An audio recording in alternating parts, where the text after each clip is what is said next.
Assalamualaikum warahmatullahi wabarakatuh. Hai anak-anak ustazah, apa kabar? Kembali kita bertemu pada pembelajaran kelas 5. Kali ini kita akan membahas tema 1, organ gerak hewan dan manusia. Subtema 2, manusia dan lingkungan, pembelajaran 5. Nah, anak-anak ustazah, masih ingat kan pembelajaran-pembelajaran yang lalu? Sekarang kita akan melanjutkannya ya. Sebelum pembelajaran ini kita mulai, alangkah baiknya kita berdoa terlebih dahulu, memohon kepada Allah agar pikiran kita dibukakan dan terterima pelajaran ini dengan baik. Ayo anak-anak ustazah, kita mulai berdoa ya. Pak Bejo hebat sekali ya. Sudah tua tetapi masih kuat mencangkul. Tulang dan otot-otot tangannya masih kuat mengayun cangkul yang berat. Kakinya pun masih kuku berdiri dan berjalan di lumpur yang pekat. Ternyata Pak Bejo sudah terbiasa melakukan hal tersebut sejak remaja. Dia pun melakukannya sebatas dengan kekuatan dan kemampuannya. Pak Bejo tidak pernah memaksakan untuk melakukan kegiatan yang di luar batas kemampuannya. Jika kita paksa, bisa-bisa tangan atau kaki kita menjadi cedera. Otot memiliki peran penting dalam setiap gerak manusia, sama halnya dengan tulang. Otot merupakan organ gerak aktif manusia dan hewan. Marilah kita amati aktivitas kita sehari-hari. Pada saat memegang sebuah benda, organ tubuh kita yang paling berperan adalah otot. Tahukah antum apa itu otot? Ya, betul sekali. Otot adalah jaringan yang ada di dalam tubuh manusia, berupa alat gerak aktif yang menggerakkan tulang sehingga menyebabkan individu dapat bergerak. Otot bekerja dengan cara berkontraksi dan berelaksasi ya anak-anak ustazah. Ternyata otot pada manusia memiliki fungsi loh. Apa saja sih fungsi otot pada manusia itu? Yang pertama, menjalankan dan melaksanakan kerja. Contohnya seperti berjalan, mengangkat, dan memegang. 2. Menggerakkan jantung. Dan yang ketiga adalah mengalirkan darah yang terdiri atas zat-zat seperti nutrisi, oksigen, dan lain-lain. Sekarang kita akan mempelajari macam-macam otot manusia ya anak-anak ustazah. Sebagaimana kita ketahui bahwasanya otot manusia itu terbagi menjadi 3 ya. Yang pertama adalah otot polos. Apa itu otot polos?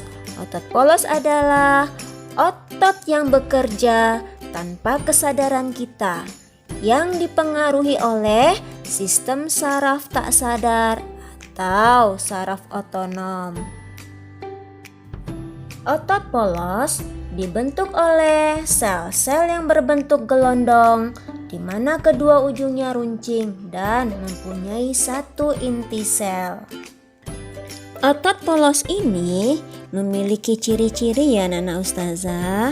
Apa ciri-cirinya? Yang pertama, waktu kontraksi antara 3 sampai 180 detik. 2. Bentuk dari otot polos adalah gelondong. 3. Terletak pada organ dalam.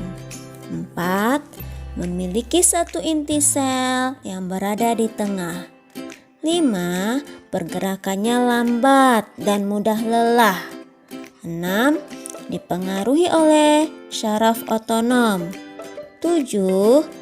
Letaknya biasanya berada pada bagian usus, saluran peredaran darah, dan otot di saluran kemih. 8. Tidak diperintah oleh otak. Yang kedua adalah otot lurik. Apa itu otot lurik? Otot lurik adalah otot yang menempel pada rangka tubuh manusia yang digunakan dalam pergerakan dan bekerja di bawah kesadaran. Adapun ciri-ciri dari otot lurik ini adalah 1.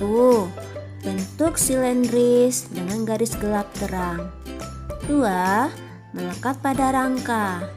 3. Bekerja secara sadar dengan perintah otak. 4. Cepat dan mudah lelah. 5. Bentuk yang panjang dan memiliki banyak inti sel. 6. Mempunyai pigmen mioglobin. 7. Inti sel yang berada di tepi. Yang ketiga adalah otot jantung. Apa itu otot jantung? Otot jantung adalah otot yang bekerja secara terus-menerus tanpa istirahat dan bekerjanya di bawah kesadaran manusia. Otot jantung ini merupakan perpaduan antara otot lurik dan otot polos. Saraf yang mempengaruhi otot jantung adalah saraf simpatik dan saraf parasimpatik. Adapun ciri-ciri otot jantung ini adalah 1. Berbentuk silindris. 2. Memiliki percabangan.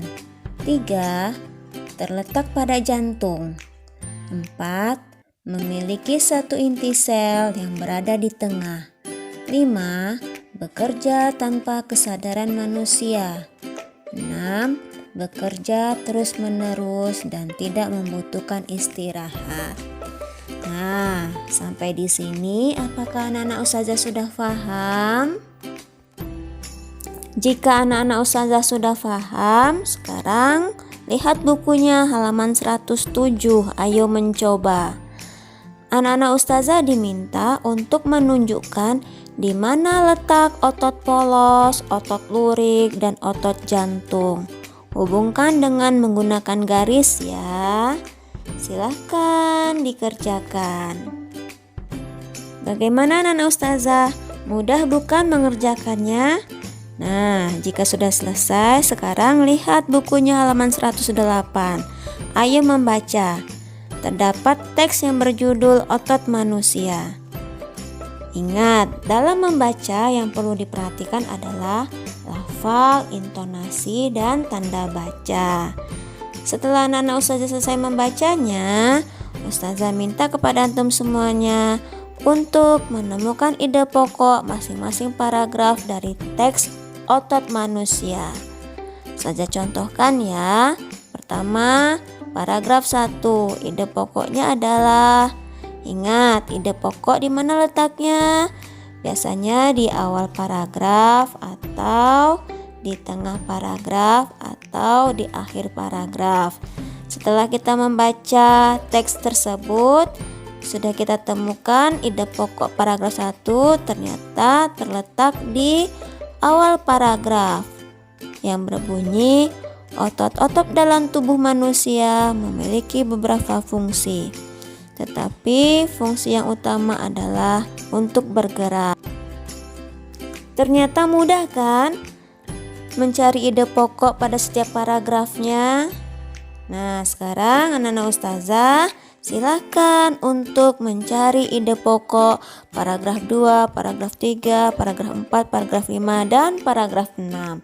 Selamat bekerja. Anak-anak ustazah, pada pembelajaran yang lalu kita sudah membahas unsur-unsur cover ya.